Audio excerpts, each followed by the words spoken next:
ఈరోజు దేవుని వాక్యాంశం నిమిత్తము కీర్తన గ్రంథం 85వ కీర్తన 7వ వచనాన్ని చదువుకుందాం.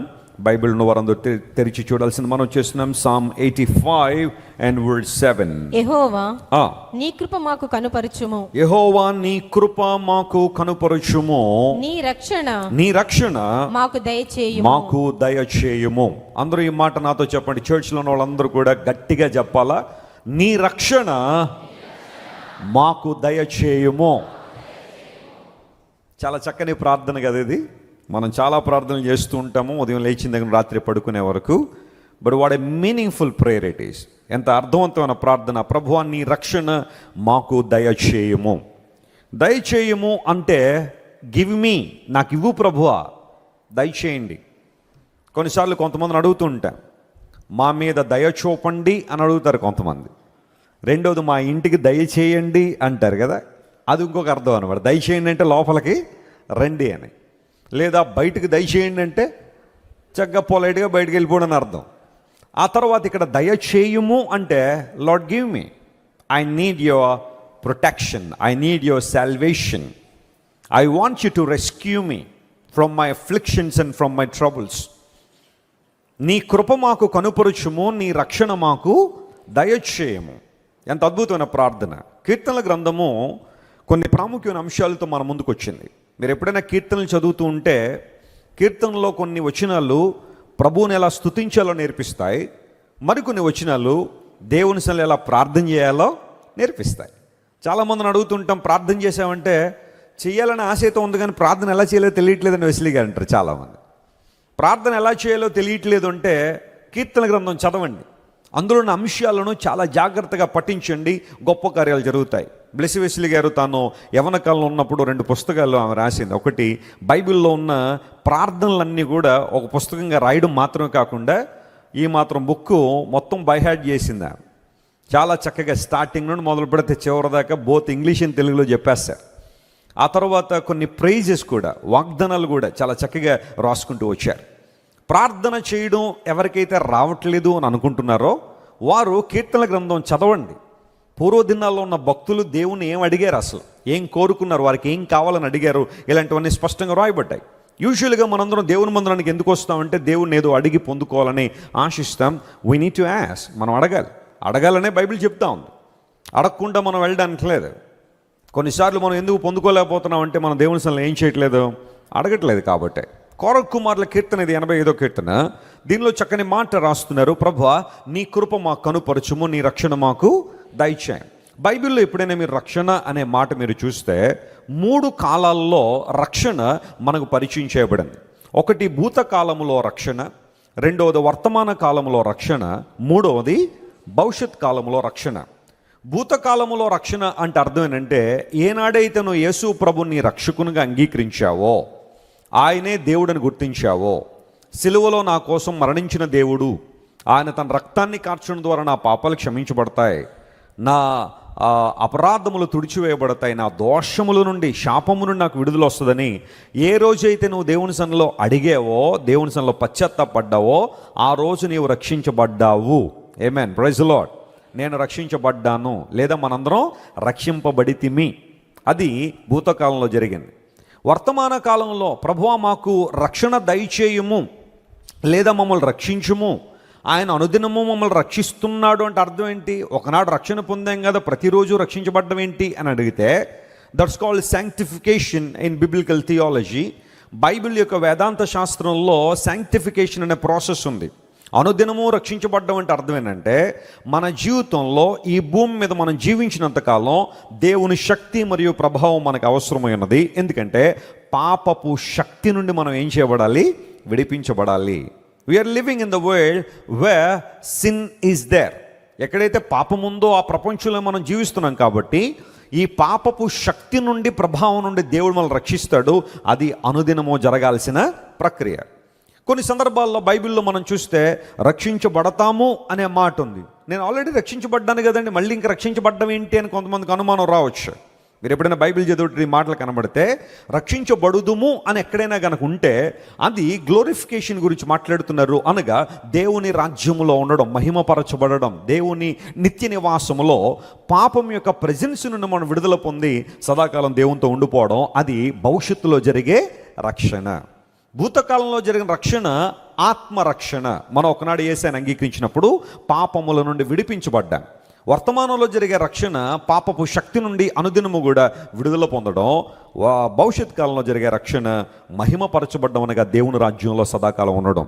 ఈ మూడు మాటల ప్రాధాన్యతను కనుక మీరు అర్థం చేసుకుంటే బైబిల్ చదివేటప్పుడు రక్షించబడ్డాము, రక్షించబడుచున్నాము, రక్షించబడుదుము అని ఎక్కడైనా మీకు కనబడితే ఆ మూడు విషయాలు మీరు అర్థం చేసుకోవాల్సిందిగా ప్రభుపేట మనం చేస్తున్నాను. అయితే ఈ రోజున ప్రసంగం యొక్క సారాంశం ఏంటంటే దయచేయుము, లార్డ్ గివ్ us అనే ఆ మాటను ఈరోజు నేను ఆధారం చేసుకుని కొన్ని ప్రాముఖ్య విషయాల మీద మాట్లాడాలని నేను కోరుతున్నాను. మనుషుల దగ్గరికి వెళ్ళి కొన్నిసార్లు మాకు అవి దయచేయండి, ఇవి దయచేయండి అని అడుగుతాను.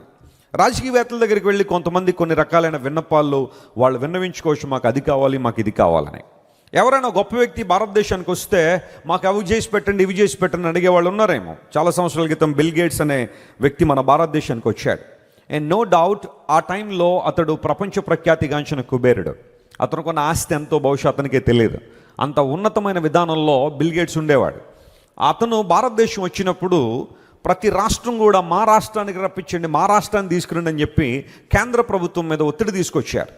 ఎందుకు బిల్ గేట్స్ గారికి అంత డిమాండ్ ఉంది, మా రాష్ట్రానికి రావాలి, మా రాష్ట్రానికి రావాలని ఎందుకు అడిగారంటే, ఆయన రాగానే ఆ రాష్ట్రంలో ఉన్న పరిస్థితులను ఎక్స్ప్లెయిన్ చేసి, మా రాష్ట్రంలో ఈ అవసరాలు ఉన్నాయండి, ఈ ఇబ్బందులు ఉన్నాయి, మీరు ఏమన్నా సహాయం చేయగలిగితే చేయండి అని అడగడానికి బిల్ గేట్స్ని మా రాష్ట్రం తీసుకురండి, మా రాష్ట్రం తీసుకురండి అని చాలామంది అడిగారు. ఎట్టకేళ్ళకి ఆయన అన్ని రాష్ట్రాల్లో వెళ్ళలేడు కాబట్టి కపుల్ ఆఫ్ స్టేట్స్ ఆయన విజిట్ చేశాడు. అందులో మన ఆంధ్రప్రదేశ్ ఒకటి, అప్పుడు ఆంధ్ర తెలంగాణ కలిసే ఉండేవి. ఆయన వచ్చిన తర్వాత మన ఆంధ్రప్రదేశ్ ఆ కాలంలో ఉన్న ప్రభుత్వానికి $200 మిలియన్ బహుమానంగా ఇచ్చి వెళ్ళాడు అతను. ఎందుకోసం అంటే ఈ ఆంధ్రప్రదేశ్ డెవలప్ చేసుకోవడానికి వాడండి అని. చాలా సంతోషంగా ఆ డబ్బులు అందరూ తీసుకుని చాలా చక్కగా పేదోళ్ళందరికీ పంచిపెట్టారు. ఎందుకు ఈ మాట చెబుతున్నానంటే, ఇచ్చేవాడు ఉంటే కొన్ని సందర్భాల్లో చచ్చిన వాళ్ళు కూడా ఏం చేస్తారట, లేచొస్తూ ఉంటారు. అలాంటి గొప్ప వ్యక్తులు వచ్చినప్పుడు మనం అడుగుతాం, we need something, we want something, మాకు కావాలి, మాకు దయచేయమని. అయితే దేవుని దగ్గరికి వచ్చినప్పుడు, ప్రభు సాన్నిధ్యానికి మనం వచ్చినప్పుడు మనం అడగాల్సినవి ఏంటి, మనం ఏం అడిగితే మనకు ప్రయోజనం ఉంది, ఏమి దయచేయమని దేవుని సన్నిధిలో మనం ప్రార్థన చేయాలో లేదా అడగాలో కొన్ని విషయాలు ఈరోజు మీతో మాట్లాడి నా సందేశాన్ని ముగింపులో తీసుకొస్తాను. మొట్టమొదటిగా మనందరం ఏం అడగాలో కీర్తన గ్రంథం 119వ కీర్తన 73వ చరణంలో మనం చూస్తాం. చూడండి, Psalm 119 and 73లో ఈ మాట రాయబడి ఉంది. నీ చేతులు నన్ను నిర్మించి నాకు రూపు ఏర్పరచెను. నేను నీ ఆజ్ఞలను నేర్చుకొనున్నట్లు, చూడండి, నేను నీ ఆజ్ఞలను నేర్చుకొనున్నట్లుగా నాకు బుద్ధి దయచేయము. అందరూ ఈ మాట చెప్పండి, నాకు బుద్ధి దయచేయము. ఎవరైనా ఇలాంటి ప్రార్థన చేస్తారండి ఎప్పుడైనా? నాకు చాలా బుద్ధి ఉందనుకుంటారు చాలామంది. నాకు చాలా తెలిసండి వెసిలి గారు, నేను మళ్ళీ ఈ ప్రార్థన చేయండి వెంటనే. 119వ కీర్తన ఎవరు రాశారు అని ప్రశ్నించుకుంటే ఎక్కువ ఓటింగ్ దావీదు గారు రాశారనే చేశారు బైబిల్ పండితులు. ఒకవేళ దావీదు గారు ఈ కీర్తన రాశాడని చాలామంది అభిప్రాయపడ్డారు. మరికొంతమంది బహుశా ఎజ్రా గారు ఈ కీర్తన రాసి ఉండొచ్చని, లేదా ఇర్మియా గారు రాసి ఉండొచ్చని కొన్ని అభిప్రాయాలు అయితే ఉన్నాయి. కానీ ఎక్కువ మంది బైబిల్ పండితులు ఈ కీర్తనలో ఉపయోగించబడిన పదాలు, ఆ వొకాబులరీ కావచ్చు, ఆ తర్వాత ఆ ప్రార్థన విధానం, ఆ స్టైల్ కావచ్చు, ఇదంతా కూడా పరిశీలన చేసి దావీదు గారి రైటింగ్ స్టైల్ ఇదే, ఆయన రాసిన పద్ధతిలో ఒక్కొక్కరికి ఒక్కొక్క రైటింగ్ స్టైల్ ఉంటుంది కదా, ఈజీగా ఆ రైటర్ని మనం గుర్తుపట్టచ్చు. ఎవరైనా కాపీ కొట్టేయపోతే కదా, కాపీ కొట్టేస్తే మళ్ళీ ఇద్దరిలో ఎవరు కరెక్ట్గా రాశారనేది తెలుసుకోవడం కొంచెం కష్టం. కానీ ఒరిజినల్గా ఒక్కొక్క రైటర్కి ఒక్కొక్క స్టైల్ ఉంటుంది. ఆ స్టైల్ని జాగ్రత్తగా పరిశీలన చేస్తే దావీదు భక్తుడే బహుశా ఈ కీర్తన రాసి ఉండొచ్చు అని బైబిల్ పండితులు చాలా మటుకు నిర్ధారణకు వచ్చేసారు.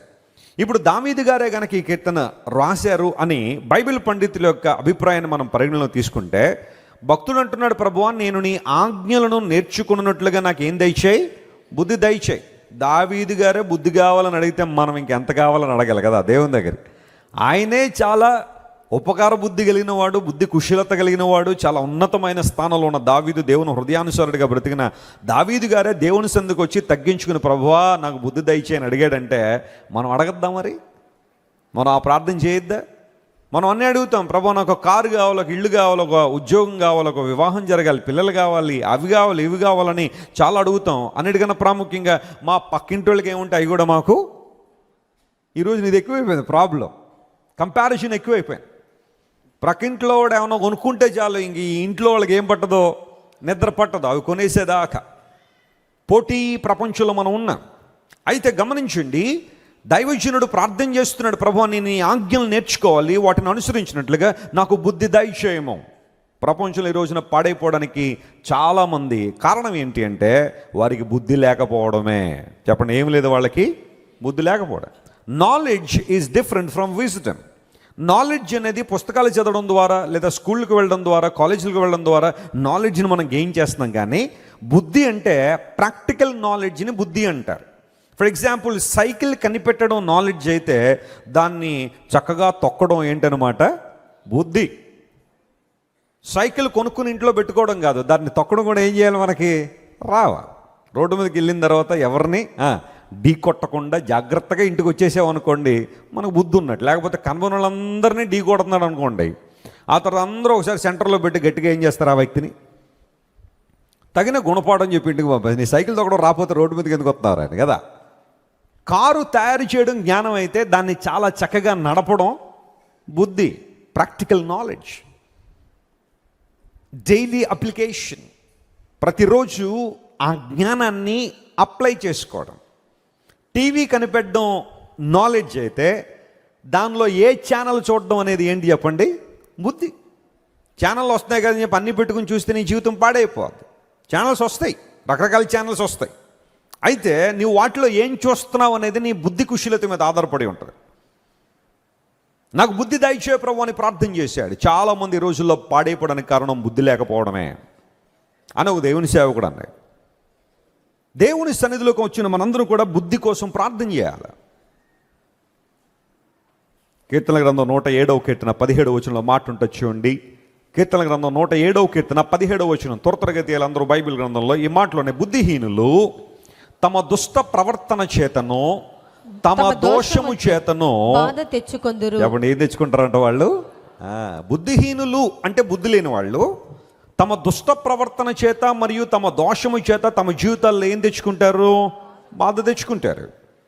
చేయకూడని నిర్ణయాలు చేసుకున్నప్పుడు, అలవాట్లు వ్యర్థమైన అంటించుకున్నప్పుడు, వ్యసనాలు వ్యర్థమైన అంటించుకున్నప్పుడు ఒక రోజున అవన్నీ బాధకు కారణమవుతాయి. అవన్నీ కూడా బాధల్లో నిన్ను ముంచేస్తాయి. ఎందుకోసం అంటే నీ దుష్ట ప్రవర్తన మరియు నీ దోషము నీకు బాధను తీసుకొస్తాయి. ఎందుకంటే అలా బాధపడే వాళ్ళందరూ బుద్ధిహీనులని బైబిల్ సెలవిచ్చింది. దేవుని వాక్యం దేవుడు మనకి ఎందుకు ఇచ్చారంటే వాక్యాన్ని చదవడం ద్వారా మనం బుద్ధిని సంపాదించుకుంటామని. దేవుని వాక్యాలు దైవజనుల ద్వారా ప్రకటించబడుతున్నప్పుడు ఆ మాటలు విన్న తర్వాత మన హృదయాల్లో బుద్ధి రావాలి. ఒక మంచి నిర్ణయం ప్రభు కోసం తీసుకుని మనం ముందుకు వెళ్ళాలి. కానీ ఎంత వాక్యం వింటున్నా నీకు బుద్ధి రాలేదు అంటే నువ్వు సరిగా దేవుని వాక్యానికి చోటు ఇవ్వట్లేదని. ఆయా సందర్భాల్లో మీకు చెబుతూ ఉంటాను, ఏనుగును ఒక వంతెన దాటించడం చాలా కష్టమైన ప్రక్రియ. అది ఎక్కడికైనా నడిచి వస్తుంది మీతో, కానీ వంతెన దగ్గరికి వచ్చేసరికి మాత్రం ఆ మావటు అనే మాట విందది. ఎందుకోసం అంటే ఆ వంతెన దగ్గరికి రాగానే అదొక్కసారి ఆ వంతెన దగ్గరికి వచ్చి తన కాలితో గట్టిగా ఆ వంతెనను అదింపెడుతుంది. ఆ వంతెన కనుక కొంచెం అలా ఇలా ఊగిసలాడుతుంటే ఇక మీరు ఆ ఏనుగును వంతెన ఎక్కించలేరంతే, ఇంకెవరి వల్ల కాదు. అది ఎందుకు అలా చేస్తుంది, ఆ వంతెన అంత బలంగా ఉందా లేదని ఎందుకు చెక్ చేస్తుందంటే ఒకనాడు అలాంటి పని చేయనందువల్లనే ఆ వాడికి దొరికేసింది మావటవానికి, లేకపోతే ఆ ట్రైనర్కి దొరికేసింది ఏనుగు. దానికి ఇష్టమైన ఆహార పదార్థాలన్నీ కూడా బ్యాంబూస్ మీద పెట్టి, వెదురు కర్రల మీద పెట్టి ఆ క్రింద పెద్ద గొయ్యి తీసి ఉంచుతారు ఏనుగు పడ్డానికి. ఆ కింద గొయ్యి ఉందనే విషయం దానికి తెలియక ఆ వెదురు బొంగుల మీద ఉన్న ఆ ఆహారం తినడానికి ఏనుగు గబగబా వెళ్ళి దాని మీద పడుతుంది. పడ్డంతో వెళ్ళి గోతులో పడిపోతే, ఇది ట్రాపా, నన్ను పట్టుకోవడానికి వేసిన ట్రాపా, ఇది నాకు భోజనం పెడుతున్నారు అనుకున్నాను, లేదా నాకు కావాల్సిన మంచి మంచి ఆహార పదార్థాలు అన్నీ కూడా ఉచితంగా ఎవరో ఇచ్చేస్తున్నారు అనుకున్నాను, కానీ దీని వెనకాల ఏముంది, ట్రాప్ ఉంది అని అప్పుడు తెలుసుకుని అప్పటి నుంచి ఎప్పుడైనా సరే వంతెన కనబడింది అంటే అది ఏం చేసుకుంటుంది తెలుసా? చెక్ చేసుకుంటుంది. ఆ కాళ్ళతో ఒక్కసారి అలా అదిం పెట్టేసరికి అది కనుక ఇలా ఊగిసలాడుతుందంటే మళ్ళీ నన్ను గోతులో పడేయడానికే వీళ్ళు ఇలా చేస్తున్నారు అనుకొని ఇంకెవరి మాట విందో ఆ వంతెన దాటదో, ఆ తర్వాత మరి ఏదో ప్రక్రియలో దాన్ని అక్కడి నుంచి తీసుకెళ్ళాలి. ఎందుకు మాట చెబుతున్నాను తెలుసా? సామాన్య జంతువులకే కొన్నిసార్లు కొంత బుద్ధి ఉంది. ఒక్కసారి గోతులో పడ్డాను, ఇంకొకసారి గోతులో ఏం చేయకూడదు, నేను పడకూడదని. యూజువల్గా పెద్దలు అంటూ ఉంటారు, నువ్వు ఒక్కసారి మోసపోతే పర్వాలేదు, ఇట్స్ ఓకే. ఒకసారి నువ్వు మోసపోయావు, నువ్వేం కంగారు పడదు. కానీ 2 సార్లు నువ్వు మోసపోతే, 2వసారి కూడా నువ్వు మోసపోతే ఇప్పుడు తప్పెవరిదో తెలుసా? నీదే. ఒక్కసారి నువ్వు మోసపోతే ఆ తప్పు నిన్ను మోసం చేసిన వాడిది. 2వసారి కనుక నువ్వు మోసపోయావంటే ఈసారి తప్పెవరిది? నీదే. ఎందుకోసం? నీవు దానికి సంబంధించిన విధానంలో నువ్వు జాగ్రత్త వహించలేదు కాబట్టి. ఫర్ ఎగ్జాంపుల్, స్త్రీలు కొన్నిసార్లు ఆ స్టవ్ దగ్గరికి వెళ్ళి చేతులు కాల్చుకుంటూ ఉంటారు. మొదటిసారి కాలగానే భర్త బర్ణాలు రాస్తాడు. తను పిలిచే పేరుతో దెబ్బ తగిలిందా, కాలిందా అని ఎంత ప్రేమ ఒలకపోస్తాడు. ఆ దెబ్బ తగిలిన తర్వాత మళ్ళీ కాల్చుకుందనుకోండి, ఇప్పుడు ఏమంటాడు? బుద్ధి లేదా, మొన్నే కదా కాల్చుకున్నావు, చెప్పారు కదా మరి వెళ్ళొద్దని. అప్పుడు ఎందుకు అరుస్తాడు అంటే, నువ్వు మరలా ఏం చేస్తున్నావు? 2వసారి ఆ తప్పుదాన్ని చేస్తున్నావు. బుద్ధి లేదా? గమనించిన ప్రియులారా, దుష్ట ప్రవర్తన చేత మరియు దోషము చేత బుద్ధిహీనులు, బుద్ధి లేని వాళ్ళు మరలా బాధను కొని తెచ్చుకుంటారని బైబిల్లో రాయబడింది. మనందరం పావురాల వలె పవిత్రంగానే ఉండాలి. అట్ ది సేమ్ టైం పాముల వలె ఎలా ఉండాలి? మనం వివేకం కలిగి ఉండాలి. ఇది సాక్షాత్తు ప్రభువుని యేసుక్రీస్తు వారు చెప్పిన మాట. పావురాల్లా పరిశుద్ధంగా ఉండడం ఎంత ప్రాముఖ్యమో, పాముల వలె వివేకము కలిగి ఉండడం కూడా అంతే ప్రాముఖ్యమో. ఒకవేళ ఎంతవరకు నీ దుష్ట ప్రవర్తన చేత, నీ దోషము చేత ఒకవేళ నువ్వు బాధను కొని తెచ్చుకుంటే, ఈరోజు ప్రభు మాట్లాడుతున్నాడు, దేవుని సన్నిధిలో నీవు ఉన్నావు కాబట్టి ప్రార్థించే, ప్రభువా నాకు బుద్ధి దయచే, ప్రభువా నా కుటుంబాన్ని కట్టుకునే బుద్ధి నాకు ఇవ్వండి నాయన, నా జీవితాన్ని కట్టుకునే బుద్ధి నాకు దయచేయండి ప్రభువా. వ్యర్థమైన మోసాల్లో పడకుండానట్లుగా నా ఆధ్యాత్మిక జీవితంలో బుద్ధిని దయచే ప్రభు అని దేవుని సన్నిధిలో ప్రార్థన చేసావా? పేతురు మహాశయుడు అంటాడు ఒక సందర్భంలో, అన్నిటి అంతము సమీపమై ఉంది కాబట్టి మీరు స్వస్థ బుద్ధి గలవారే ఎలా ఉండండి? మెలకువగా ఉండండి. మన బుద్ధికి ఏం రావాలట? స్వస్థత రావాలి. చాలాసార్లు మన శరీరానికి స్వస్థత కోసం ప్రార్థన చేస్తాం, చేయొద్దని నేను అంటలేదు. ఎవరికైనా రోగాలు వస్తే, ఇబ్బందులు వస్తే ప్రార్థన చేయాలా, వాటి నుండి విడుదల పొందడానికి ప్రార్థన చేయాలి, తప్పేం కాదు. కానీ అంతకన్నా ప్రాముఖ్యంగా, ప్రభువా నా బుద్ధికి నువ్వేమివ్వాలా? స్వస్థత ఇవ్వాలని ఎప్పుడైనా ప్రార్థన చేశావు? ఎందుకంటే ఈ బుద్ధి కొన్ని సందర్భాల్లో చంచలమైనది. ఒక స్థిరమైన బుద్ధి చాలా మందిలో ఉండదు. స్థిరమైన తీర్మానాల మీద ఆధారపడరు. దేవుని సన్నిధిలో వారు చేసుకున్న తీర్మానాల మీద నిలబడే ఆ పరిస్థితి కొంతమందిలో కనబడదు. చంచలత్వం కనబడుతూ ఉంటుంది, ఇన్స్టెబిలిటీ చాలా మందిలో ఉంటుంది. కానీ దేవుని దగ్గరికి వచ్చి దేవుని వాక్యాన్ని వింటున్నప్పుడు, వాక్య లేఖనాలను పరిశీలన చేస్తున్నప్పుడు దేవుడు నీకు బుద్ధి ఇస్తాడు. ఎందుకోసం అంటే, నా దేవుడు బుద్ధి జ్ఞానముల సర్వ సంపదలు ఎక్కడున్నాయి? ఆయన దగ్గర ఉన్నాయి. నీకు బుద్ధి కావాలంటే ఎక్కడికి రావాలి? ప్రభు దగ్గరికి రావాలి. బుద్ధి కావాలంటే దేవుని దగ్గరికి రావాలి. లోక సంబంధమైన విధానాల్లో నువ్వు బుద్ధిని తెచ్చుకోలేవు. నాలెడ్జ్ సంపాదించుకోలేమేమో కానీ బుద్ధి అనేది నీ జీవితంలో సంపాదించాలి. అది కావాలని దేవుడు మాత్రం ఇవ్వాలని లేఖనాలు చాలా స్పష్టంగా తెలియజేస్తూ ఉన్నాయి. సామెతల గ్రంథం 4వ అధ్యాయం 7వ వచనం త్వరగా చదవండి.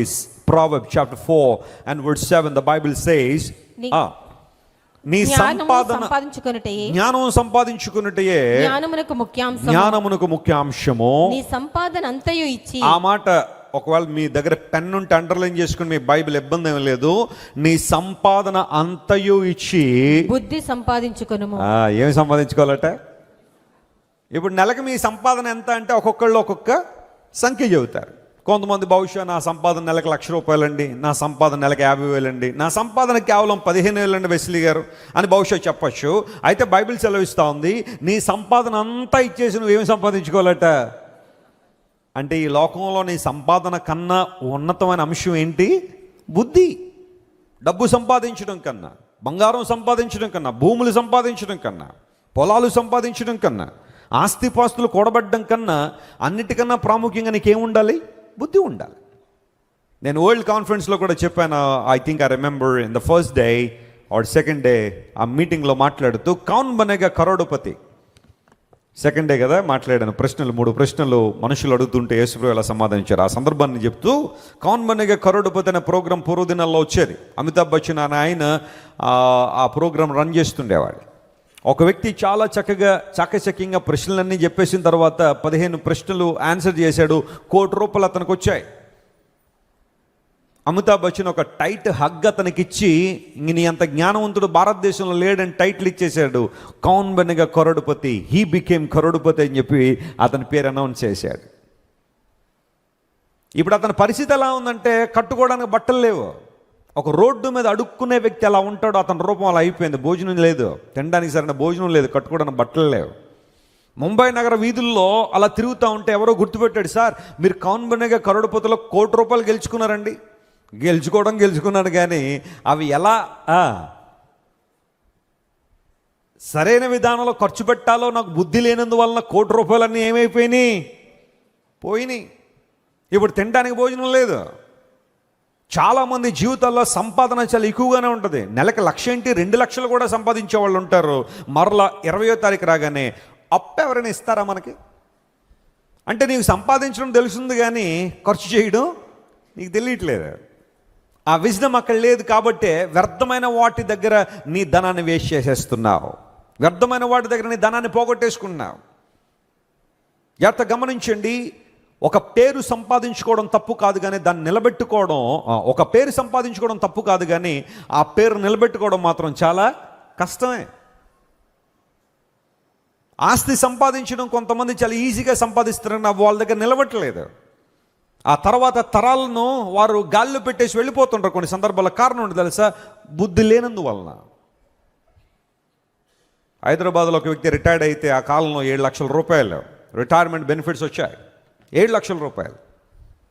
అతనికి ఆ డబ్బులు వచ్చినాయని అందరికీ తెలియగానే బంధువులందరూ వచ్చేసి, మా అమ్మాయి పెళ్ళవుతున్నావు, ₹2,00,000 ఇవ్వు, మా అబ్బాయికి ఉద్యోగం కోసం ₹1,00,000 కావాల్సి వచ్చింది, దయచేసి కొంచెం సర్దు అని బంధువులందరూ వచ్చి, అప్పుడే డబ్బులు వచ్చినాయి అతనికి. ఆ కాలంలో ₹7,00,000 అంటే చాలా ఎక్కువే. ఒక్కొక్కరు రావడం, కన్నీరు కార్చడం, ఆ డబ్బులు తీసుకెళ్ళిపోవడం. తీసుకెళ్ళిన వాళ్ళందరూ చెప్పిన మాట ఏంటో తెలుసా? నెల రోజుల్లో తిరిగి ఇచ్చేస్తాం నీకు. ఆ ఇంట్లో పెళ్ళవ్వలసిన 3 ఆడపిల్లలు ఉన్నారు. ఈయన 7,00,000 కూడా ఆ 3 ఆడపిల్లలకి పెళ్ళిళ్ళు చేసేసి, ఎందుకంటే అప్పటికే రిటైర్మెంట్కి వచ్చారంటే ఆ పిల్లలు కొంచెం పెద్ద వయసుకు వచ్చేసారు, ఇంకా పెళ్లి చేయలేకపోయాను. ఆ డబ్బుల మీద చాలా ఆశ ఉంటే మంచి మనసుతో సహాయం చేసేద్దాం అని చెప్పి వచ్చిన వాళ్ళందరికీ డబ్బులు పంచేశాడు. ఏమీ లేవు ఇంట్లో. నెలన్న వాళ్ళు 2 నెలలు అయిపోయింది, 2 నెలలు 6 నెలలు అయిపోయింది, 6 నెలలు సంవత్సరం అయిపోయింది, ఎవరు మాట్లాడడంలా. ఇప్పుడు ఈయన ఒక్కొక్కింటికి తిరగడం మొదలుపెట్టాడు. చాలా ఇబ్బందులు ఉన్నాను, 3 కూతుర్లు ఉన్నారు, పెళ్లి చేయాలనుకున్నాను, నా రిటైర్మెంట్ డబ్బులతో. డబ్బులు ఇవ్వండి అంటే, ఇస్తావా? ఎక్కడ పోతాం? నీ డబ్బులు ఏమన్నా తీసుకుని వెళ్ళిపోతాం మేము? ఏది శాశ్వతం భూమి మీద అని చెప్పి మరలా ఎదురు ఇతనికి పాఠాలు చెప్పడం ప్రారంభించారు. అందరి దగ్గరికి వెళ్ళాడు, ప్రతి నోట నుండి ఇదే మాట. ఇంటికి వచ్చే దారిలో సూసైడ్ చేసుకుని చచ్చిపోయాడు. ఎందుకు ఇలా జరిగింది అంటే, తనకు డబ్బులు సంపాదించడం తెలిసింది కానీ సరైన విధానంలో వాడిని వాడడం తెలియలేదు. అతి మంచితనం కొన్నిసార్లు నేను ఇబ్బందుల్లోకి నెట్టేస్తుంది ప్రియ సహోదరి, ప్రియ సహోదరుడా.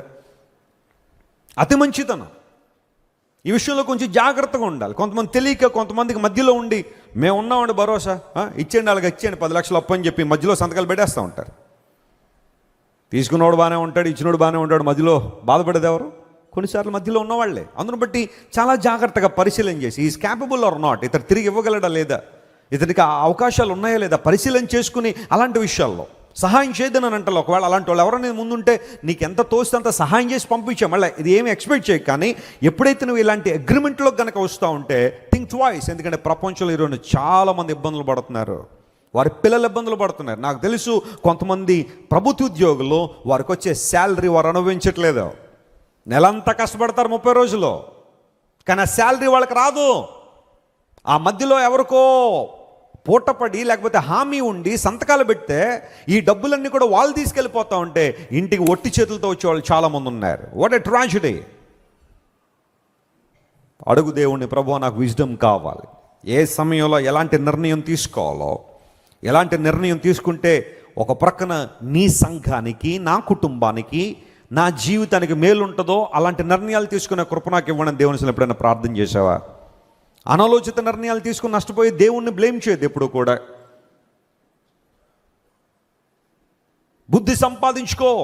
నీ సంపాదన అంతా ఇచ్చేసి బుద్ధి సంపాదించిందంటే బుద్ధి లేకపోతే నీకెంత సంపాదన ఉన్న దానివల్ల ఉపయోగం లేదని అర్థం. అక్కడ బుద్ధి సంపాదించుకుందామా, దేవుని దగ్గరికి వద్దామా, ప్రభువా నాకు బుద్ధి దయచేయని ప్రార్థన చేస్తావా ఆనాడు భక్తుడు ప్రార్థించినట్టుగా. అందును బట్టే పెద్దలు కూడా ఒక పద్యం మాట్లాడుతూ, భాస్కర శతకంలో చిన్నప్పుడు చదువుకున్నాం కదా, చదువది ఎంత కలిగినా రసజ్ఞత ఇంచుకు చాలకున్ననా ఆ చదువు నిరర్ధకంబు గుణ సంయుతులు ఎవ్వరు మెచ్చరు ఎచ్చటను బదునుగా మంచి కూర నల పాకము చేసిన నైన అందును పెదవుడు నుప్పు లేక రుచి పుట్టక నేర్చున్నట్టయ్యా. నీకెంత చదువున్నా రసజ్ఞత లేకపోతే, ఇంగిత జ్ఞానం లేకపోతే, బుద్ధి లేకపోతే ఆ చదువంతా వృధా. ఎట్లనగా నలుడు వంట చేసినా దానిలో ఉప్పు లేకపోతే ఆ వంటకి ఏ విధంగా రుచి ఉండదో జీవితం కూడా అలాంటిదే. ఈ రోజున చదువు చాలా పెరుగుతూ ఉంది. పిల్లల్ని చదువుల కోసం లక్షలు కేటాయించి పిల్లల్ని చదివిస్తూ ఉన్నారు తల్లిదండ్రులు. స్టేటస్ సింబల్ ఈ రోజున మా పిల్లవాడండి ఆ స్కూల్ అండి అంటాం, అదొక స్టేటస్ అయిపోయింది ఈ రోజుల్లో. గవర్నమెంట్ స్కూల్కి పంపించడం అంటే ఎంత నామోషియో. గవర్నమెంట్ స్కూల్కి చాలామంది పిల్లల్ని పంపించరు. గవర్నమెంట్ బస్సుల్లో ఎక్కరు చాలామంది కదా, ఎక్కుతారంటే గవర్నమెంట్ బస్సుల్లో. గవర్నమెంట్ హాస్పిటల్కి ఎవరైనా వెళ్తున్నారు ఈరోజు ట్రీట్మెంట్ల కోసం. గవర్నమెంట్ బస్సులు వద్దు, గవర్నమెంట్ హాస్పిటల్ వద్దు, గవర్నమెంట్ స్కూల్ వద్దు, కానీ గవర్నమెంట్ జాబ్ మాత్రం కావాలి మనకి. ఎందుకోసం? ఈరోజు ఎంతమంది అండి గవర్నమెంట్ జాబుల కోసం. ఒక అమ్మాయి నా దగ్గరికి వచ్చి అనే నా కోసం ప్రార్థన చేయండి అంది. ఎందుకంటే గవర్నమెంట్ జాబ్ కోసం ప్రార్థన చేయండి అంది. గవర్నమెంట్ జాబ్ ముందు నాకు అర్థం అవ్వలేదు. ఓహో గవర్నమెంట్ షార్ట్ కట్ జీఓవీటెడ్ రాస్తా కదా, గవర్నమెంట్ జాబ్ అంది. అన్ని షార్ట్ కట్లు ఈ రోజుల్లో. డాడీని డాడీ అని పిలవట్లే, డాడ్ అంటున్నారు అందరూ. Dad, mom. ఇప్పుడు రేపు పొద్దున మమ్మల్ని పాస్ అంటారు, ఎందుకంటే పాస్టర్ కదా. ఆ ఫస్ట్ 3 పదాలు pass, come here, pray for us, pass. ఇలా అయిపోయింది ప్రపంచం అంతా. గవర్నమెంట్ జాబ్ కోసం ప్రార్థన చేయండి అంది. ముందు నాకు అర్థం లేదు, గవర్నమెంట్ జాబ్ అంటే కొత్త జాబ్ అనుకున్నాడు. ఆ తర్వాత బుర్ర వెలిగి, ఓహో గవర్నమెంట్ అనే పదం కూడా అమ్మగారు చెప్పరన్నమాట. గవర్నమెంట్, మనకన్నీ గవర్నమెంట్లు కావాలా. అన్ని విషయాల్లో గవర్నమెంట్ ప్రొవైడ్ చేసి అక్కర్లేదు, కానీ జాబ్ మాత్రం కావాలి. ఎందుకంటే టైం టు టైం శాలరీ పడిపోద్ది. ఆలోచన చేయండి. పిల్లల్ని పంపిస్తా ఉన్నాం కాలేజీలకి, స్కూళ్ళకి. ఏమి నేర్చుకున్నారు వాళ్ళు? సండే స్కూల్కి తీసుకొస్తారా మా పిల్లల్ని? ఏముంటుంది సండే స్కూల్, ఏముంటుందని మేము నేర్చుకుంటున్నాం కదా. మా పిల్లలకి ఎందుకని కూడా చాలామంది జాగ్రత్త సుమా, నీ పిల్లల్ని సండే స్కూల్ నెగ్లెక్ట్ చేస్తున్నావా? చిన్నపిల్లంటే వాళ్ళకి ఏమీ తెలియదండి. ఆ వయసులోనే వారికి ఆ విత్తనాలు పడాలా, ఆ బీజాలు పడాలా, దేవుని గురించిన వాక్య సత్యాలు వాళ్ళకి అందాలి.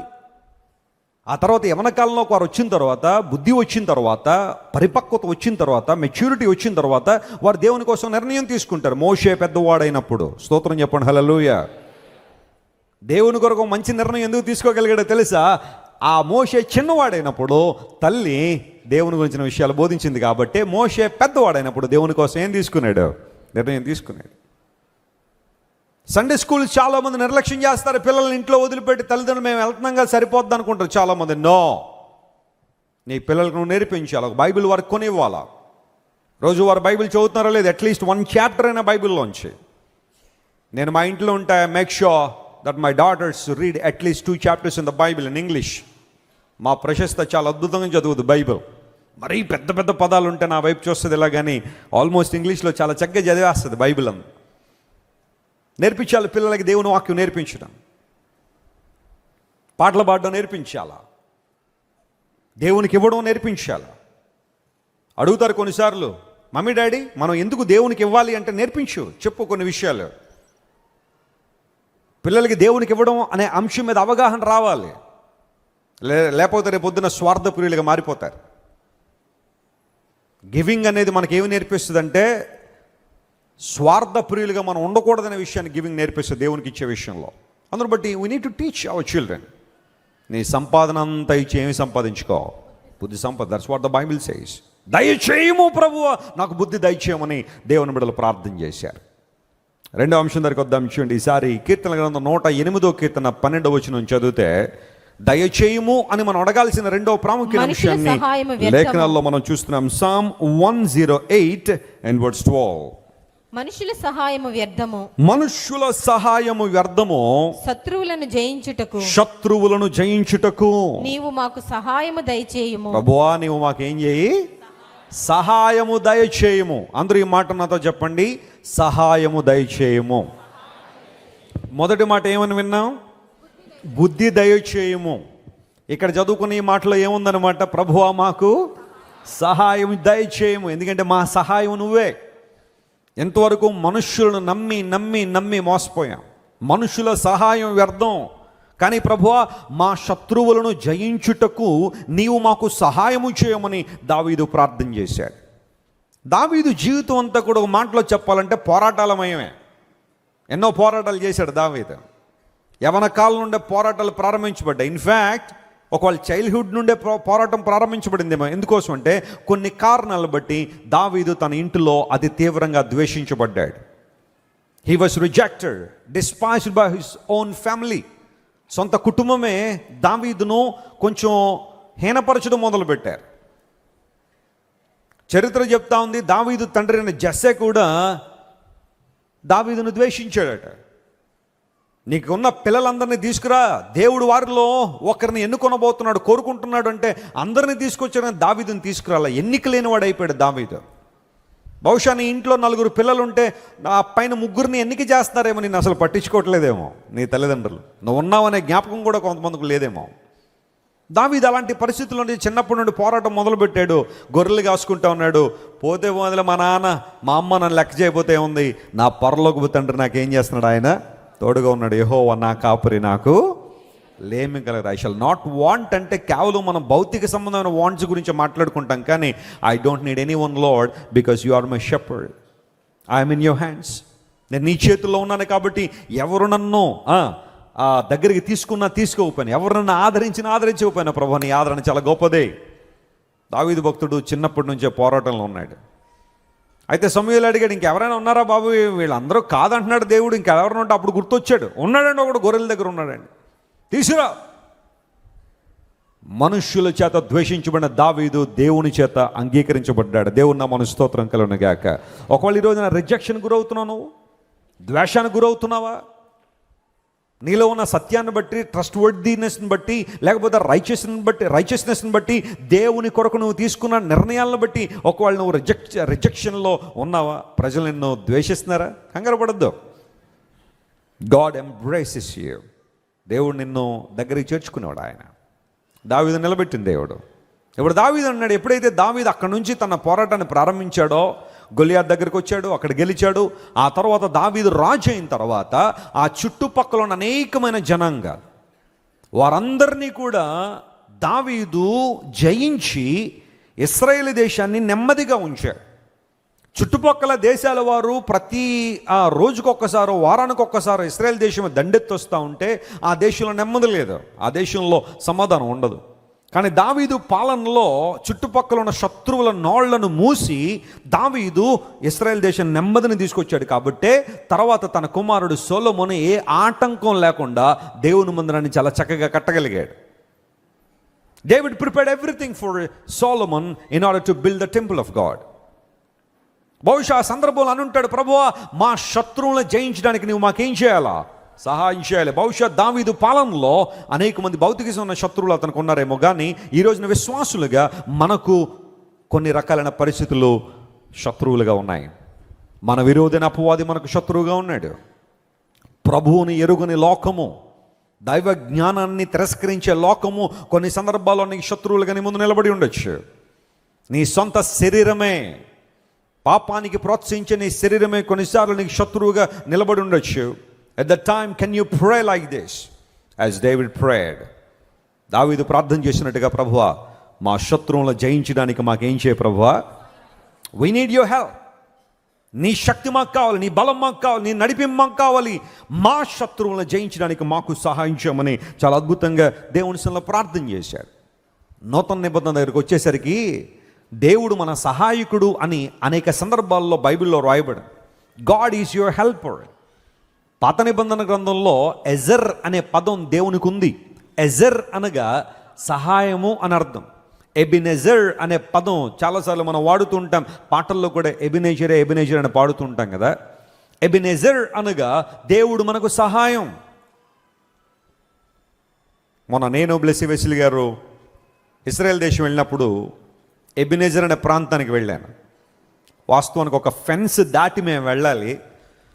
బ్లెస్సీ గారు అన్నారు, నేను అంత అడ్వెంచర్ చేయలేనులేండి, నేను కారులో కూర్చుంటాను, మీరు వెళ్ళండి అంటే, నేను ఆ ఫెన్స్ దాటి అక్కడ కొన్ని బుష్షులు ఉన్నాయి, వాటి నుండి దాటుకుంటూ కొంచెం కష్టం మీదే, అది కూడా మధ్యాహ్నం 12:30-1 గంట అయింది, సుర్రుమంటుంది ఎండ.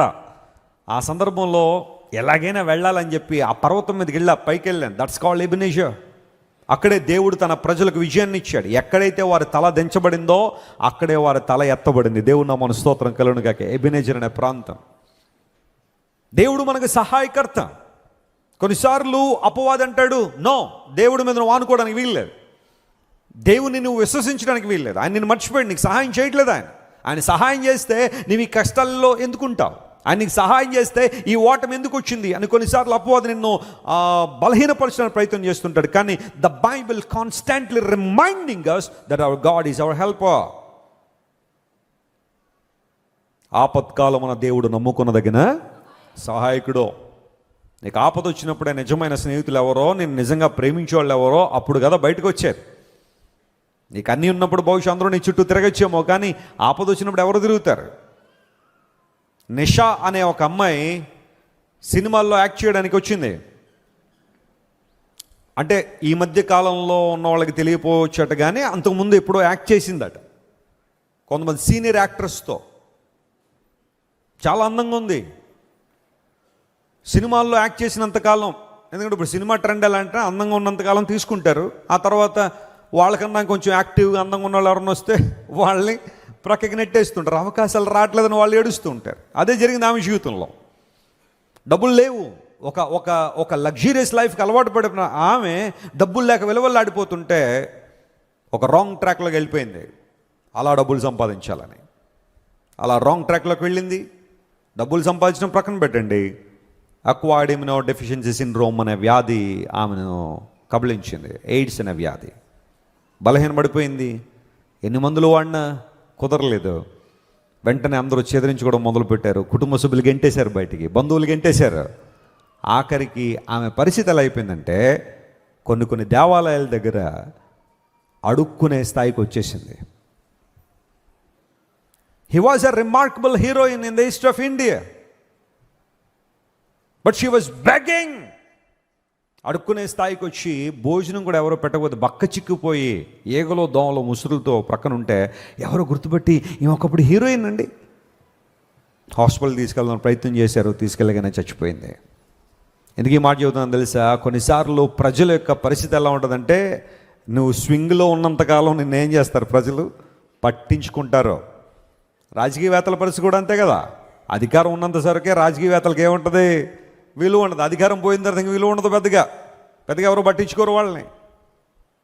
ఈ లోకంలో ఏదో శాశ్వతం పరిగెడుతున్నావేమో. Are you seeking the help of God to overcome the enemies in your life? నీ జీవితంలో చెలరేగుతున్న శత్రువులను జయించడానికి దేవుని సహాయం మీద ఆధారపడుతున్నావా? ఇదే బైబిల్ చెబుతుంది, దేవుడు మనకు సహాయకుడు. హెబ్రీయులకు రాసిన పత్రిక 4వ అధ్యాయం 16వ వచనం మనం చదివితే దేవుడు మనకిచ్చే సహాయము, అది ఎటువంటి సహాయమో బైబిల్ సెలవిస్తూ ఉంది. Hebrews chapter 4:16 గనుక మనము కనికరింపబడి సమయోచితమైన సహాయం కొరకు కృప పొందునట్లు. చెప్పండి, కృప పొందడానికి ఎక్కడికి వద్దాం మనందరం? ధైర్యముతో కృపాసన యొద్దకు చేరుదుము. హల్లెలూయా. దేవుడిచ్చే సహాయం ఎలాంటిదట? సమయోచితమైన సహాయం. ఇంగ్లీష్లో టైమ్లీ హెల్ప్ అన్నాడు. ఏ సమయానికి నీకు సహాయం కావాలో దేవుడిస్తాడు. కొన్నిసార్లు మనం కంగారు పడిపోతుంటాం, ప్రభువా లేట్ అయిపోతుంది, ఆయన ఆలస్యం అయిపోతుంది ప్రభువా. దేవుడు తెలీదా ఆలస్యం అవుతుందో లేదో? కానీ దేవుడు నీకు సరైన సమయంలో సరైన సహాయాన్ని ఇవ్వడానికి ఆయన సిద్ధంగా ఉన్నాడు.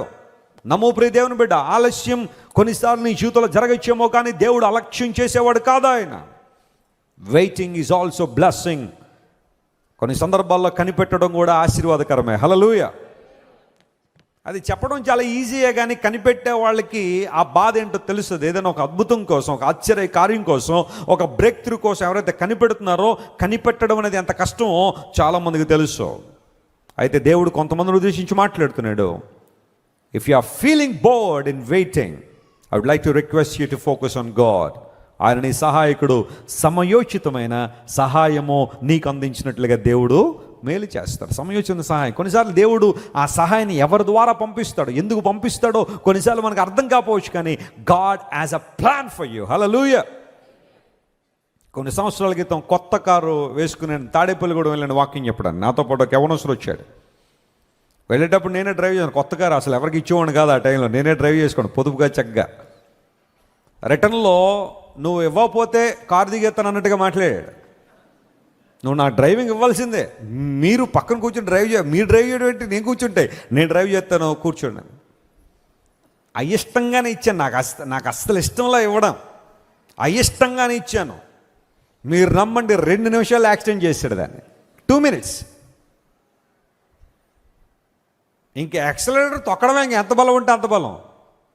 కొంతమంది చూడండి, కారు అంతా ఎక్కేసిన తర్వాత బ్రేక్ ఎక్కడ ఉందని అడుగుతారు కదా, అలా ఉంది పరిస్థితి. బ్రేక్ తెలియ కూడా కారు ఎక్కి ఎక్కావు నువ్వు, తీసుకెళ్ళి యాక్సిడెంట్ చేశాడు. ఒక బుష్లో పడిపోయింది, రోడ్డు ప్రక్కన బురదలో ఇరుక్కుపోయింది మా కారు, కొత్త కారు.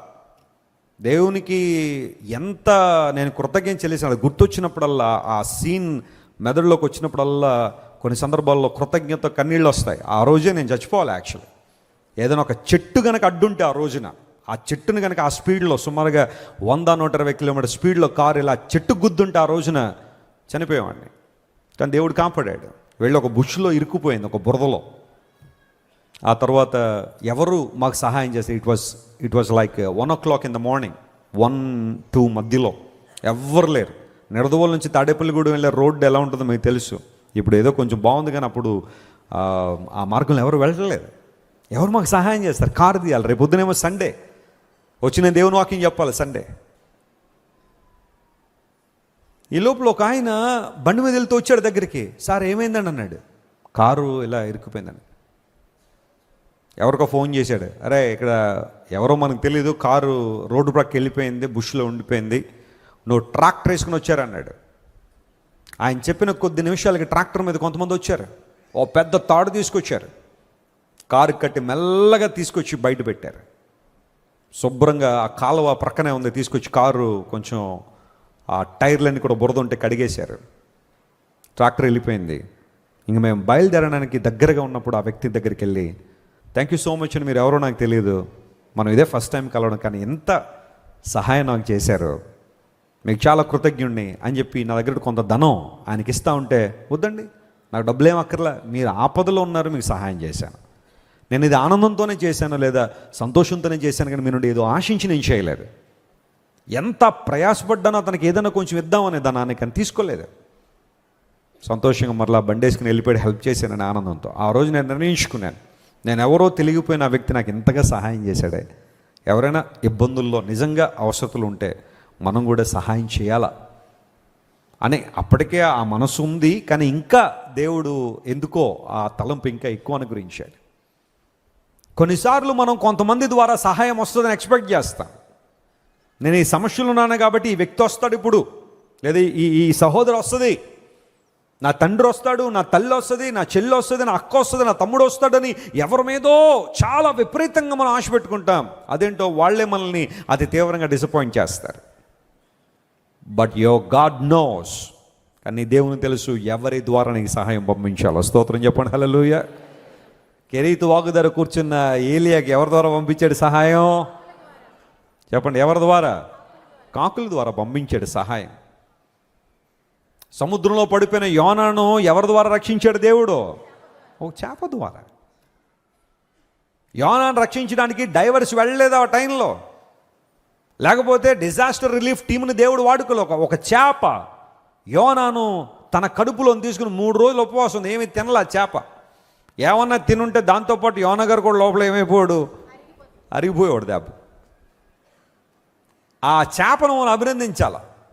ఎందుకోసం అంటే దేవుడు చెప్పిన మాటకు లోబడి యోనా గారిని 3 రోజులు కడుపులో పెట్టుకుని జాగ్రత్తగా తీసుకొచ్చి ఒడ్డు దగ్గర కక్కేసి, జాగ్రత్త ఇంకోసారి మళ్ళీ అని దానికి లాంగ్వేజ్ వచ్చి ఉంటే చెప్పుండదేమో కదా. దేవుడు కొన్నిసార్లు పంపించే సహాయం ఎంత గొప్పదో మీరు ఆలోచించేయండి. సిరియా సైన్యం ఇశ్రాయేల్ వారిని చుట్టుముట్టేస్తే ఒకానొక సందర్భంలో దేవుడు ఇశ్రాయేలు ప్రజలకు విజయాన్ని ఎవరి ద్వారా ఇచ్చాడో తెలుసా? నలుగురు కుష్ఠరోగులు. వాళ్ళని ఇదే సమాజం తీసుకెళ్ళి బయట పెట్టేశారు. మీరు బయట ఉండండి, మా దగ్గర రాకండి అని చెప్పి పెట్టేస్తే వాళ్ళనే దేవుడు ఉపయోగించుకుని ఇశ్రాయేలు సమాజం అంతటికి విజయాన్ని ఇచ్చాడు. Who knows? ఈరోజు నువ్వు ఎవరి దగ్గర నుంచి ఒక సహాయం ఎక్స్పెక్ట్ చేస్తున్నావు, బహుశా వారిని డిసప్పాయింట్ చేయమొచ్చేమో, కానీ దయచేసి నమ్మండి, నీ దేవునికి తెలుసు ఎవరి ద్వారా నీ సహాయం పంపించాలో దేవుడు పంపిస్తాడు. God knows your situation. ధైర్యంగా ఉండు దేవుని బిడ్డ. రోమిలికి రాసిన పత్రిక 8:26 చదివితే పరిశుద్ధాత్మ దేవుడు మనకు సహాయం చేసే దేవుడని బైబిల్లో రాయబడింది. రోమిలికి రాసిన పత్రిక 8:26 అటువలే ఆత్మయు మన బలహీనతను చూచి సహాయము చేయుచున్నాడు. స్తోత్రం చెప్దాం ఒకసారి, హల్లెలూయా. ఆత్మయు మన బలహీనతను చూసి మనకేం చేస్తున్నాడు? ఆయన సహాయం చేస్తున్నాడు. ఏంటి ఆ సహాయం అని అడిగితే ఆ క్రింద వచనంలో మనం చదివితే, ఏలయనగా మనం యుక్తముగా ఎలాగో ప్రార్థన చేయవలెనో, కొన్నిసార్లు యుక్తంగా దేవునికి మెచ్చే విధంగా ఎలా ప్రార్థన చేయాలో మనకు తెలియనప్పుడు ఉచ్చరింప సఖ్యము కాని మూలుగులతో ఆ ఆత్మ తానే మన పక్షముగా ఏం చేస్తున్నాడట? ఆయన విజ్ఞాపనము. స్తోత్రం చెప్దాం ఒకసారి, హల్లెలూయా, హల్లెలూయా. ఆ ఆత్మ తానే మన పక్షంగా విజ్ఞాపన చేస్తున్నాడు. కొన్ని సందర్భాల్లో కొన్ని దేశాల్లో కొంతమంది విదేశీయులు హాస్పిటల్ అడ్మిట్ అవుతూ ఉంటారు. బెడ్ మీదకి వచ్చేసిన తర్వాత ట్రీట్ చేసే డాక్టర్ ఏమో ఒక లాంగ్వేజ్ మాట్లాడతాడు. పేషెంట్ ఉన్న ఆ బెడ్ మీద ఉన్న పేషెంట్కి ఏమో ఆ భాష రాదు. ఇప్పుడు వాళ్ళిద్దరి మధ్య కమ్యూనికేషన్ జరగాలంటే ఎవరు ఉండాలి? ఒక ట్రాన్స్లేటర్ ఉండాలి, ఒక ఇంటర్ప్రిటర్ ఉండాలి. వీళ్ళు చెప్పేవన్నీ వీళ్ళు చెప్పేవన్నీ డాక్టర్ గారు అన్నీ వీళ్ళకి కరెక్ట్గా ఎక్స్ప్లెయిన్ చేయగలిగారు. కడుపునో పోతుందన్న కానీ ఈయన తలలో పోతుందన్నాడు అనుకోండి, రాంగ్ ట్రీట్మెంట్ జరిగిపోద్ది, అక్కడ ఇబ్బందులు అవుతాయి. You can imagine that picture. కొన్నిసార్లు మన బలహీనతను బట్టి యుక్తంగా ఎలా ప్రార్థించాలో మనకు తెలియనప్పుడు పరిశుద్ధాత్మదేవుడు మన ప్రక్క నుండి ఉచ్చరింపగా సఖ్యము కానీ మూలుగులతో మన కొరకు ఏం చేస్తున్నాడు? ఆయన విజ్ఞాపన చేస్తున్నాడు. ఆత్మదేవుడు మన సహాయకర్త. నమ్మిన వారు స్తోత్రం చెప్దాం, హల్లెలూయా. నాకు సహాయం దయచే ప్రభువా, శత్రువులను జయించడానికి సహాయం దయచేయి. ఒకవేళ ఈరోజున ఒక పోరాటంలో, ఒక యుద్ధ రంగంలో అలసిపోయి ఉన్నావా? బలహీనపడిపోయావా? ఇంక నేను పోరాడలేండి వెస్లీ గారు, నా వల్ల కావట్లేదని అంటున్నావా? ఈ కుటుంబ సమస్యతో నేను పోరాడలేకపోతున్నానండి, ఈ రోగాలతో నేను పోరాడలేకపోతున్నానండి, ఈ నిందలతో నేను పోరాడలేకపోతున్నాను, ఈ రిజెక్షన్తో నేను పోరాడలేకపోతున్నాను, ఈ ఫాల్స్ యాక్యుజేషన్స్తో నేను పోరాడలేకపోతున్నాను. దేవుని సహాయాన్ని కోరుకో. God is your helper. నా శత్రువులను జయించుటకు నాకేం కావాలి? సహాయం కావాలి. మూడో మాట దగ్గరకు వద్దాం. చూడండి, ఈసారి the book of Jashuva chapter 15:19. యెహోషువ గ్రంథం 15:19 చదువుతాం. అక్కడ మరొక అద్భుతమైన మాట, దయచేయము అనే మాటను మనం ఫోకస్ చేస్తున్నాం ఈ రోజున. బుద్ధి దయచేయము, సహాయము దయచేయము. మూడవదిగా యెహోషువ గ్రంథం 15:19, అందుకామె నాకు దీవెన దయచేయుము. చెప్పండి, ఏమడుగుతుందామె? నాకు దీవెన దయచేయుము. That's our keyword today. నాకు దీవెన దయచేయము. నీవు నాకు దక్షిణ భూమి ఇచ్చి ఉన్నావు గనుక నీటి మడుగులను కూడా నాకు దయచేయమనగా అతడు ఆమెకు మెరక మడుగులను పల్లపు మడుగులను ఇచ్చెను. స్తోత్రం చెప్దాం ఒకసారి, హల్లెలూయా. ఈ అడుగుతుంది ఎవరు అంటే కాలేబు గారి కుమార్తె అక్సా తన తండ్రిని అడుగుతుంది, డాడీ నాకు దీవెన దయచేయము అంది. తన తండ్రి దీవెన పొందినవాడని అక్సాకు తెలుసు. స్తోత్రం చెప్పండి, hallelujah. My father is so blessed అని అక్సాకు తెలుసు కాబట్టి ఆ దీవెన నాకు దయచేయం ప్రభు అని అడిగింది. నాకు దీవెన దయచేయము. కాలేబు గారి జీవితం ఎంత ప్రాముఖ్యమైందంటే బైబిల్లో ఆయన మంచి యవ్వనంలో ఉన్నప్పుడు ఎలాంటి బలంతో అయితే ఉన్నాడో వృద్ధాప్యంలోకి వచ్చినప్పుడు కూడా అలాంటి బలాన్ని కలిగి ఉన్నాడు. వృద్ధాప్యంలోకి వచ్చినప్పుడు కూడా యెహోషువ దగ్గరకు వచ్చి అడుగుతున్నాడు, give me a task, I will complete. నాకేమన్నా పని ఉందా? నాకేమన్నా చెప్పగలవా? నాకేదైనా పని అప్పగించగలవా? అది సాదాసీదా పని అయ్యకూడదు, చాలా టఫ్ టాస్క్ నాకు అప్పగించో. నేను ఆ హెబ్రోన్ను స్వాధీనం చేసుకోవాలని ఆశపడుతున్నాను. అక్కడ అనాకు వంశస్థులు ఉన్నారు, అతను 3 కొడుకులు ఉన్నారు, వాళ్ళు కూడా అక్కడ ఉన్నారు, వాళ్ళందరినీ నేను జయిస్తాను. Give me tough place and tough ground. మనం ఏదన్నా వరల్డ్ కాన్ఫరెన్స్ లాంటి పని ఏదన్నా వస్తే, అలాంటి కాన్ఫరెన్స్ ఏదైనా పని చేయాలి వస్తే, చిన్నగా ఉండే ఏమన్నా పని ఏమన్నా ఉందా? అందరూ చూసే పని ఏమైనా ఉంటే చెప్పండి. మనం చాయిస్లు, మన ఎంపికలు అలా ఉంటాయేమో, కానీ Caleb he had chosen tough places to conquer. గెలవడానికి టఫ్ ప్లేసెస్ అడిగాడు. పోనీ ఏమన్నా యవన ప్రాయంలో ఉన్నాడా కాలేబు గారు? ఆ సందర్భంలో అతని జీవితంలో యెహోషువ ఎప్పుడైతే అతను నమ్మి హెబ్రోన్ను కైవసం చేసుకోవడానికి దైవజనుని పంపించాడో, కాలేబు గెలిచి వచ్చాడు. అక్సాకు తెలుసు తన తండ్రి గెలిచేవాడని. హల్లెలూయా. తన తండ్రి బలం కలిగిన వాడని తెలుసు, తన తండ్రి ప్రార్థనాపరుడని తెలుసు, తన తండ్రి మంచి సమాచారం తెచ్చేవాడని తెలుసు. అందును బట్టి వాళ్ళ ఫాదర్ని అడుగుతుంది, డాడీ గివ్ మీ బ్లెస్సింగ్, నాకు దీవెన దయచేయము. ఎంతమంది అడుగుతున్నారు ప్రతిరోజు దీవెన దయచేయమని? నేనైతే అడుగుతాను, ప్రభువా ఐ నీడ్ యువర్ బ్లెస్సింగ్, నీ ఆశీర్వాదం నాకు కావాలి ప్రభువా. Make me a blessing to the world, ప్రపంచానికి దీవెనకరంగా నన్ను మార్చు ప్రభువా. ఎప్పుడు నీ వాక్యాన్ని అందించే అవకాశం నాకు వచ్చిన అనేక మందిని ప్రేరేపించిన, they have to receive something from your word God. నేను మాట్లాడే మాట 1 గంట కావచ్చు, 40 నిమిషాలు కావచ్చు, లేదా కొన్ని సందర్భాలు నాకు 30 నిమిషాల సమయం రావచ్చు. ఆ సమయంలో నేను పలికే ప్రతి మాట అనేక మంది ప్రయోజనకరంగా ఉండాలని ప్రార్థనాపూర్వకంగా వచ్చి నిలబడతా దేవుని సన్నిధిలో. కొంతమంది అనుకోవచ్చు, వెస్లీ గారు ఎందుకు చెప్పరని చిన్నప్పటి నుండి చెప్తానే ఉన్నారు కదండి అనుకోవచ్చు. నో మై ఫ్రెండ్స్,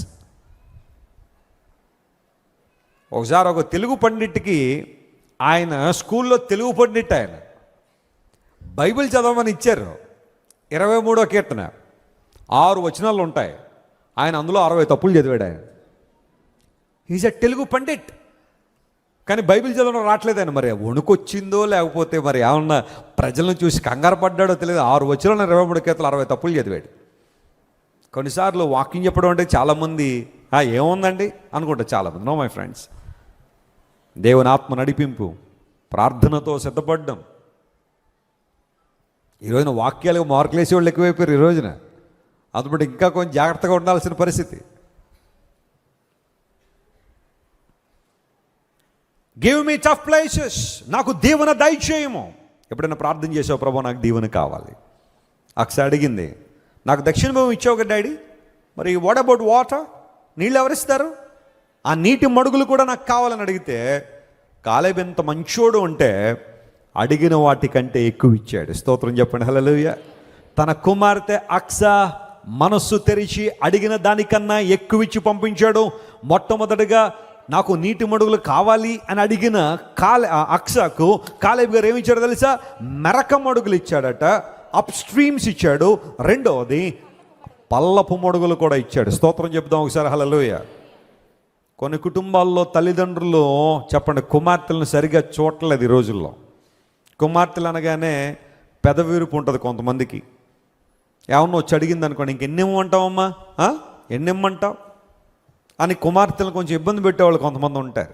సుప్రీంకోర్టు చెప్పింది, తల్లిదండ్రుల ఆస్తిలో పిల్లల్ని కూడా అందరినీ ఏం చేయాలని, పాలి భాగస్తులుగా చేయాలని. అది ఏ కుటుంబానికి ఆ కుటుంబం సబ్జెక్టు అనుకోండి.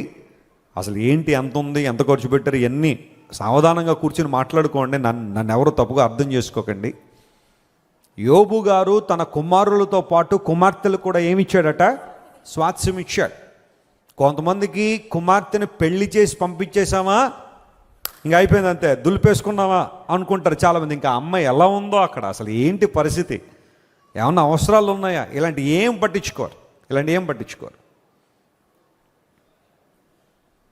కుమార్తెల మీద ఒకలాంటి తక్కువ దృష్టి చాలామందికి ఉంటుందేమో.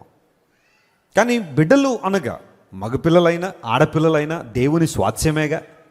ఆడపిల్లలు లేని ప్రపంచాన్ని, స్త్రీలు లేని ప్రపంచాన్ని ఒకసారి ఊహించండి ఎలా ఉంటుంది.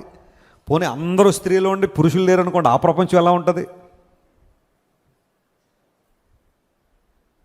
కేవలం తల్లిదండ్రులు మాత్రం ఉండి పిల్లలు లేని ప్రపంచం ఎలా ఉంటుంది? దేవుడు తన ప్రణాళికలో భాగంగా దేవుడు కొన్ని సందర్భాల్లో బిడ్డలను ఇస్తూ ఉంటాడు.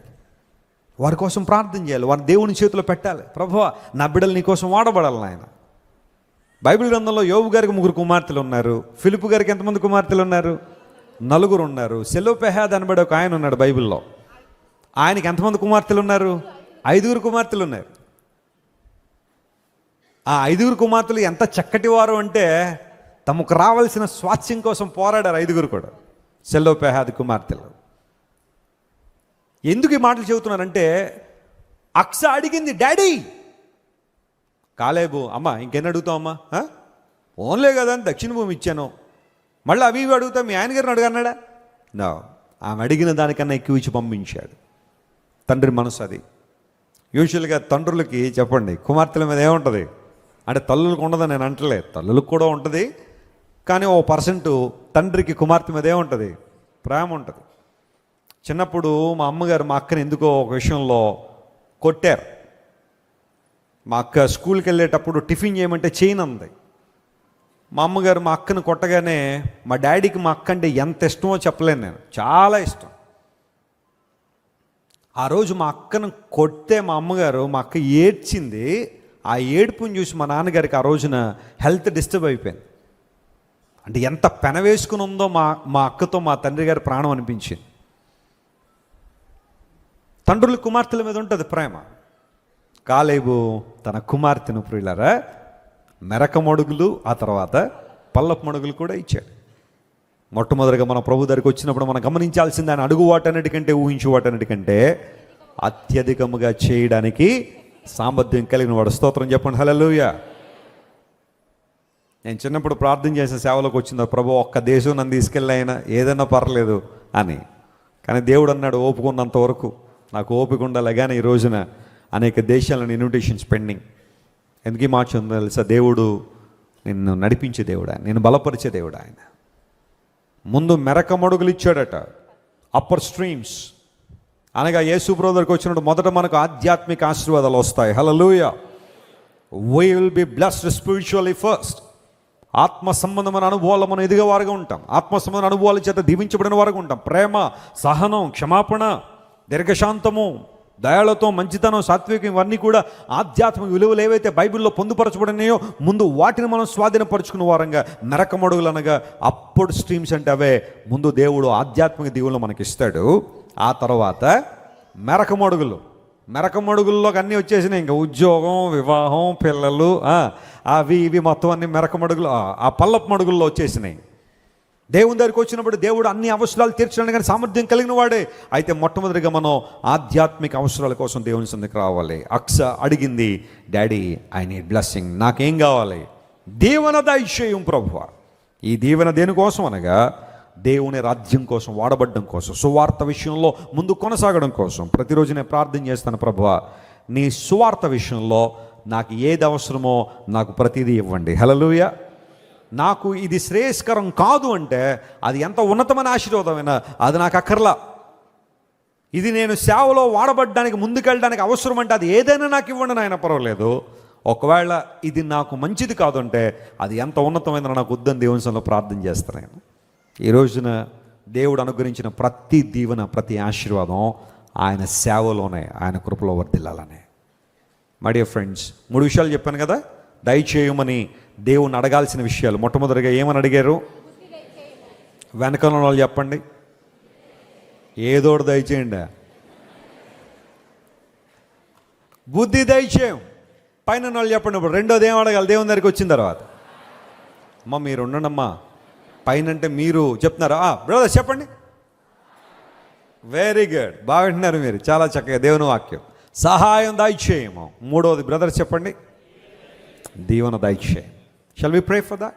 అడుగుదాం. ఈ రోజున కళ్ళు మూసుకొని అందరం ప్రార్థన చేద్దాం. దేవుని సన్నిధిలో ఇలాంటి ప్రార్థనలు మనం ఎదుగుదాం. నాకు బుద్ధి దయచేయం ప్రభువా,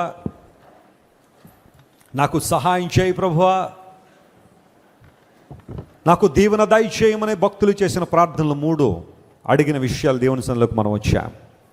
as we come into the holy presence of God, దేవుని సన్నిధిలోకి వచ్చిన మనందరం కూడా దేవుని అడుగుదాం.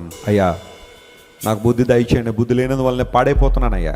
బుద్ధి లేనందువల్లనే నా దుష్ట ప్రవర్తన మరియు దోషము నాకు బాధను తీసుకొచ్చిందయ్యా. నన్ను క్షమించండి. నా సంపాదన అంతా ఇచ్చి బుద్ధి సంపాదించుకోవాలని ఆశపడుతున్నాను. తప్పిపోయిన కుమారుడు బుద్ధి వచ్చినప్పుడు తిరిగి వచ్చాడు తండ్రి దగ్గరికి. బుద్ధి లేనంతకాలం లోకంలో తిరిగాడు. బుద్ధి వచ్చిన తర్వాత తండ్రి దగ్గరికి వచ్చాడు. కలిగి ఉందాం అలాంటి అనుభవాన్ని. ఒకవేళ ఇంకా లోకంలో తిరుగుతున్నావా తమ్ముడు, రా, దేవుడు నేను పిలుస్తున్నాడు, ఆయన దగ్గరికి వచ్చేసాయి, తిరుగు ఆయన వైపు. ప్రభు నేను బలపరచాలని కోరుతున్నాడు ఆయన. శత్రువుల మీద చెలరేగిపోతున్నారా ప్రభు, ఆ శత్రువుల మీద మాకు సహాయం దయచేయమని దేవుని సన్నిధిలో ప్రార్థన చేద్దాం. ఆయన సహాయకర్త పరిశుద్ధాత్మ దేవుడు యుక్తంగా ఎలా ప్రార్థన చేయాలో